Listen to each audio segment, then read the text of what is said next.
Hello, everyone, and welcome. Have you ever wondered if God has a personal name? We use names for everyone we know and love. It's how we form a connection. But what about the creator of the universe? Does he have a name? And if so, what is it? Today, we're going on a fascinating journey to explore one of the most significant names in history, Jehovah. Many people are familiar with titles for God like Lord or Almighty, but the Bible reveals something more personal.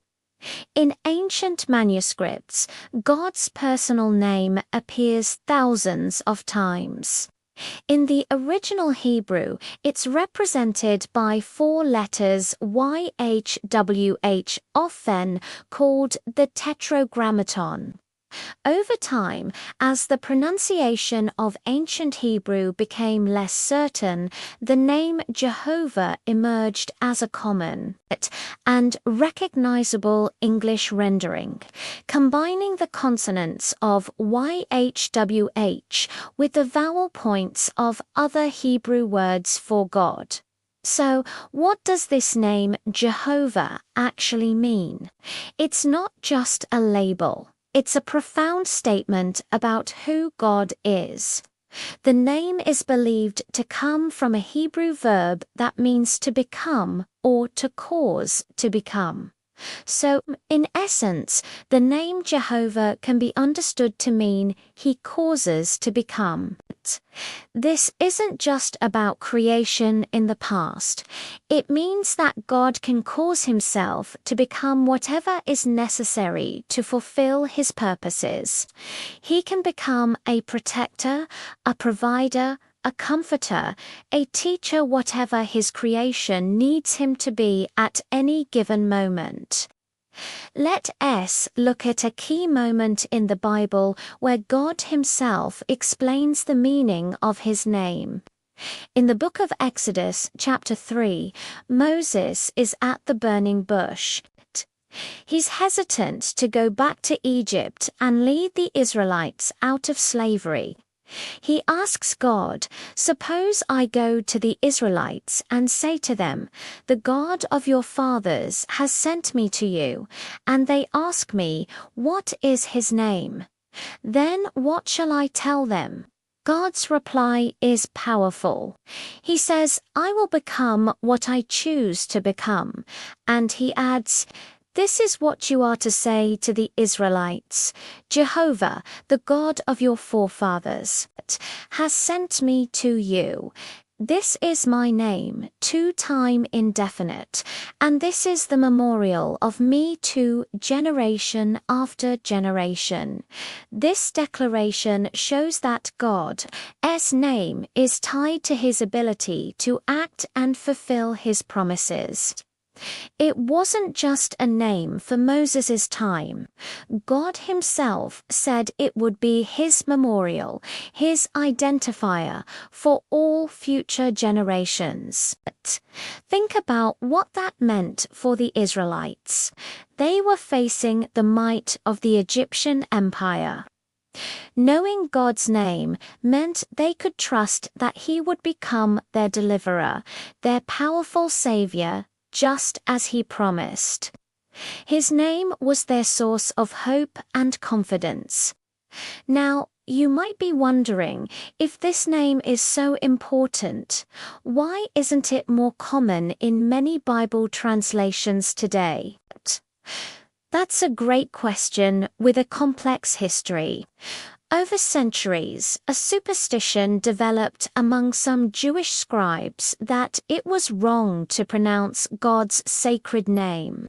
Out of fear of taking the name in vain, they started substituting it with titles like Adonai, meaning Lord, or Elohim, meaning God, when reading the scriptures aloud. This practice eventually influenced later translators of the Bible, when creating versions in Latin, English, and other languages. Many translators followed the tradition of replacing the tetragrammaton YHWH with the title Lord, often in all capital letters to distinguish it from the ordinary word Lord. As a result, in many popular Bibles today, you see the Lord in places where the original Hebrew text explicitly uses God's personal name, YHWH or Jehovah.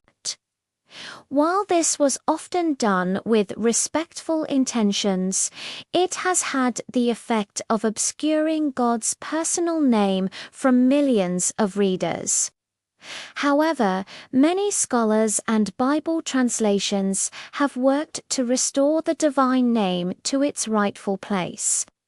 They argue that removing it changes the texture of the original text and distances the reader from a personal relationship with God. When you read passages like Psalm 83-18, which in some translations says, "May people know that you, whose name is Jehovah, you alone are the Most High over all the earth," the impact is undeniable. It's a direct, personal, and powerful statement. Knowing and using God's name, Jehovah can fundamentally change how we view Him. It moves Him from being a distant, abstract concept to a personal, approachable individual. Just like using a friend's name strengthens your bond, using God's name can deepen your relationship with Him. It reminds us that He is not just a force, but a person with a purpose, with feelings, and with a deep love for humanity. It helps us feel closer to the one the Bible calls the Father of tender mercies, and the God of all comfort. Furthermore, understanding the meaning of His name He causes to become builds our faith. In a world full of uncertainty, where things often feel out of control, this name is a powerful anchor. It's a constant reminder that God is in control and can become whatever we need to navigate life's challenges. Are you facing a difficult situation? Jehovah can become your source of strength. Are you feeling lost? He can become your guide. Are you grieving? He can become your comforter. His name is a promise that He will actively work to fulfill His will and care for those who trust in Him.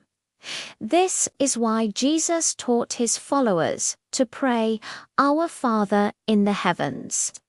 Let your name be sanctified." To sanctify something means to treat it as holy and to set it apart. Praying for God's name to be sanctified is a request for His name, Jehovah, to be cleared of all the reproach that has been cast upon it, and for all people to recognize and honor it. It highlights the central importance of His name in His divine purpose. So, the name Jehovah is far more than just a historical or theological curiosity. It's a personal invitation from the Creator to know Him intimately. It's a declaration of His power, His purpose, and His unwavering commitment to His promises. It's a name that carries the weight of history and the hope of the future. By exploring and using His name, we take a significant step toward understanding who God truly is and building a meaningful, personal relationship with Him. Thank you so much for joining me on this journey today. I hope this exploration of God's name, Jehovah, has been as enlightening for you as it is for me. If you found this video helpful, please give it a thumbs up and consider subscribing for more content that delves into the scriptures. We'd love to have you as part of our community. See you in the next video.